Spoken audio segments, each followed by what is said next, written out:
Good morning, everybody. Today we're going to go over what we did yesterday with the arithmetic sequences and coming up with the rules. And today we are going to go through and actually graph these today. So there's a couple things that we're going to do today. First, step one here is we're going to make a t-table. So we're going to make an XY chart. We're going to plug in, get X values and Y values. And then after we get our t-table, we're going to go through and we're going to plot the ordered pairs. We're going to practice that in class, and then after that, the last thing we got to do after we plot our points is we just have to know, are we using a formula or did we use a sequence to come up with that? If we use a formula, then we'll connect the dots with arrows.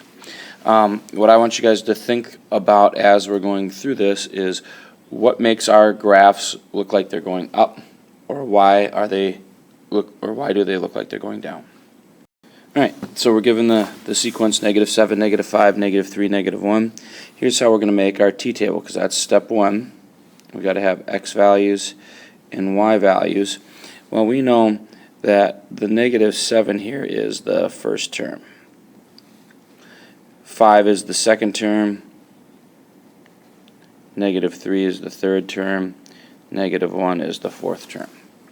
So, what we're going to do, and sorry Sydney, my handwriting's a little ratchet right now, but that's okay.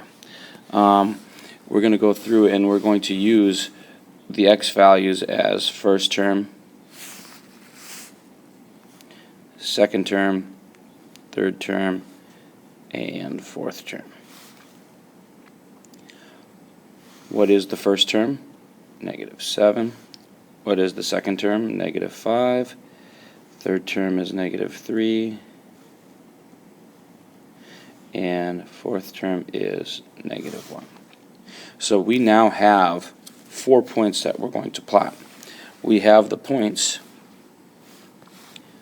1, -7, 2, -5, 3, -3, 4, -1. So now it's just a matter of plotting these correctly. 1, and then go down 7, 1, 2, 3, 4, 5, 6, 7. So we're going to be all the way down there. 2, and then -5, 3, -3, and 4, -1. So again, we're not going to connect the dots because it's just the sequence. We're plotting just these points. Why is this graph going up? Alright, you guys go ahead and try this quick. Pause the video and we'll go through and make our t-table and see how we do. Alright, so right now we're going to make our t-table with first term, second term, third term, fourth term.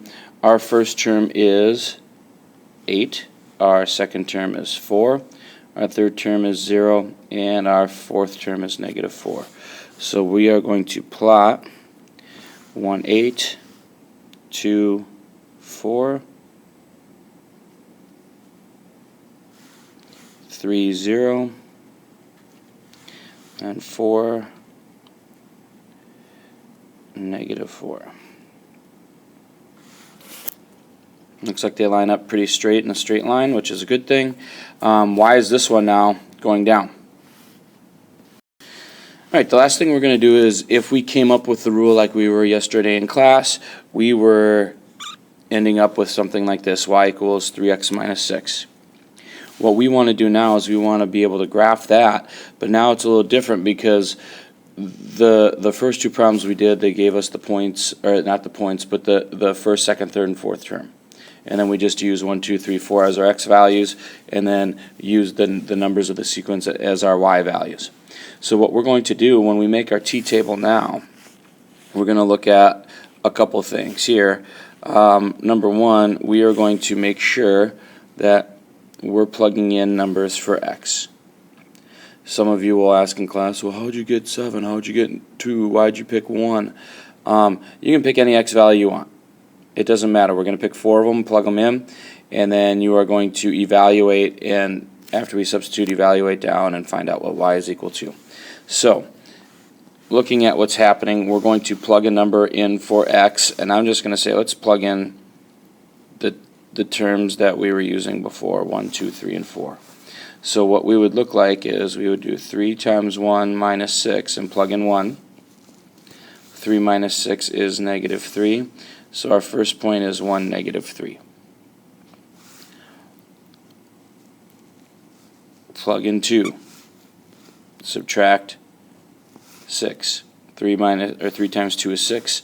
Minus 6, which is 0. Alright, and then we can do the same for the other two numbers. And it would look like this. I'll do one and you do one. It'd be 3 times 3 minus 6. 3 times 3 is 9. Minus 6 is positive 3. And then when you plug in 4, you are going to get 6. So the only thing that's different from giving us the first 3-4 terms versus having a formula or an equation is we have to pick the x values to plug in. You can pick any of the x values you want. I would try to stay consistent, keep the numbers small, so that way our numbers stay small. It's easier to graph. So now the last thing to do is just plot these points. 1, negative 3 is down here. 2, 0. 3, 3 and 4,